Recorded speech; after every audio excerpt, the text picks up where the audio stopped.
Hey folks, Fernando doing another video for the Modern Survivalist, and I was watching YouTube yesterday. I came across this bit of news and seeing 3 people escape a concentration camp in Australia, and it was like, wait a minute, what? So encampments, quarantine facility?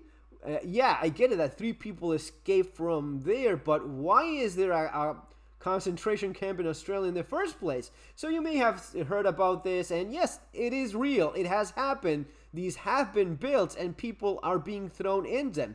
These are concentration camps. You may want to call it it didn't happen just in Nazi Germany. Anytime you're thrown in a camp against your will, deprived of your liberty, and you haven't committed any crime, and the state has no intention of bringing you to justice and judging you and punishing you for any crime you may or may have not committed, you're in a concentration camp. Has happened throughout history. Different parts of the world have seen something like this go on. It is not any less evil just because you call it a quarantine village, or what is it that they used to call it here? COVID quarantine villages could house returning Australians from overseas hotspots. And you have these assholes here, but suppose a bunch of architects giving the office that they're in.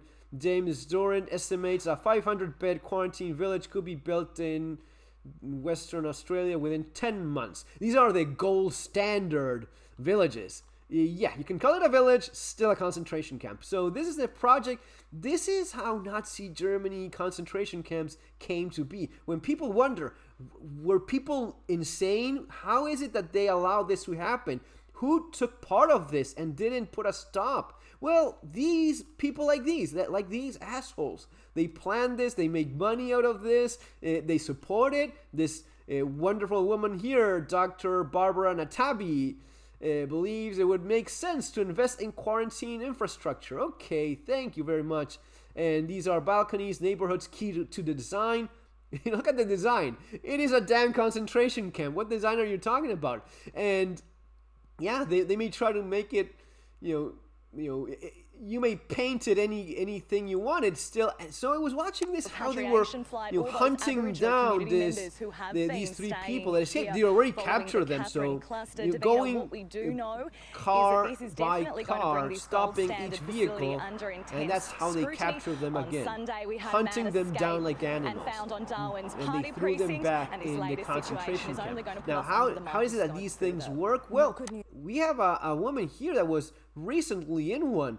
She was thrown in it for 2 weeks. She wasn't even sick, but she had not complied, and because of that, she spent 2 weeks. Even though the test came negative, again, she was not sick, but she was thrown in one of these for 2 weeks and threatened to be forced to stay longer if she didn't obey and comply with everything.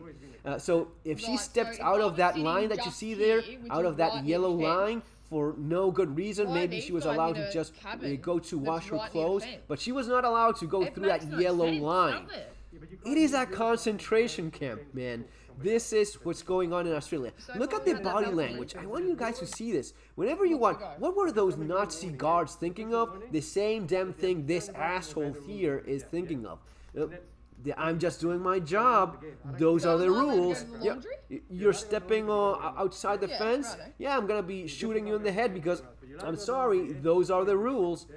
They were hunted down, brought back to the concentration camp, and she was being threatened with 5,000 Australian dollars fines, and not only that, she was threatened with being forced to stay there longer, which goes against any kind of even bullshit rule regarding, quarantine being 2 weeks here. Why is it that if you break your line rule, you're going to be spending even more time in there? None of this should even exist. But these people, these assholes are the ones that are allowing this to happen. And believe me, you will have these all over. You have them already. People around you in your community will guard you at gunpoint and enforce tyranny on you. It's been historically this way. Whenever you look around, and we would not do what the Germans did, and yes, you would. Yes, you would. People around you would. Probably you would too. That's why these 3 are. Look at the body language. The hands. You cross the line, ma'am. you cross the line. You're not supposed to cross the line. You're going to be staying in the concentration camp longer. Understood? We could even do that now, but we're giving the warning. This is how you end up thrown in a damn gas chamber, and people are still going to be okay with it. All right? And if you think this is just in Australia, this is going on in Texas as well. This is from, I was told this, Texas A&M. So you may be, well, I'm in Texas. I'm saying, no. Mandatory COVID testing for students, faculty, and staff underway. So this is the way it is. Someone sent me an email this morning about, I want to go to Texas because what you were saying and so on. So with those people in control of your every move. I like Texas. I've been to Texas A&M and College Station. Like you're in prison, you feel like you've done something wrong. It's inhumane what they're doing. Like you are so small. We have to understand that no one is safe from this kind of tyranny. And you're literally nothing. So this woman was locked here for 2 weeks, and she has to count her blood. I mean, she lost her job because she got fired for not showing up all of a sudden, and that's it. That's how things are in the world today, people. So get ready, prepare. If you haven't done so already, you're kind of running out of time. So do get prepared as soon as you can, having all the different options that we so often talk about. And we are in a, the bar is going way up. The standard of what you're actually doing in terms of preparedness. Are you prepared for this? Are you ready for your state all of a sudden throwing people in concentration camps if they didn't comply?